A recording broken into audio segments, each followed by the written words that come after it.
দর্শক, কৃষকের মাথায় বাড়ি দেখেন, ধান পুড়ে গেছে একবারে মাথায় বাড়ি, সব ধান নষ্ট হয়ে গেছে ভাই। এবার বন্যাই।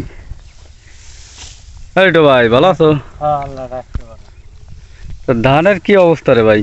আরে ধানের তলায় গেছিল বৃষ্টিতে, তাই তো ধানের যে অবস্থা মানে নষ্ট হয়ে গেছে।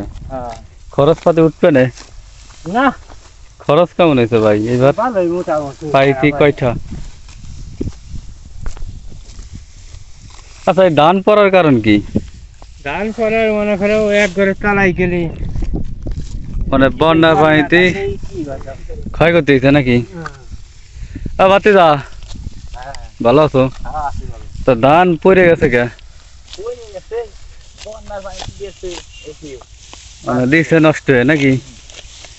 তা সেই হিসেবে তো তোমার এটা ধান দাবা কাটতে পারতেছে, অন্য অন্য এলাকায় তো তলাই গেছে, একবারে পয়সা গুলে গেছে নাকি? আচ্ছা, ধান পড়ার কারণ কি সারের জন্য নাকি এটা ভাই? ইউরিয়া সার বেশি দেওয়ার কারণে? ও তাই, তাহলে আপনারা বেশি করে ইউরিয়া সার দেওয়া যাবে না, লাস্টে পটাশ সার দিতে হবে নাকি? ইউরিয়া কম দিতে হবে, পটাশ সার দিতে হবে লাস্টে।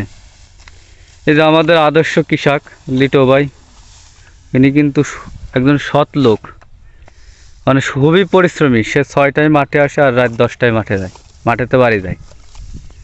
সে একবেলা খায় হিসেবে আর কাজের বাড়ি থাকে। তো এই দেখেন কৃষকের মাথায় হাত, মাথা বাড়ি এবার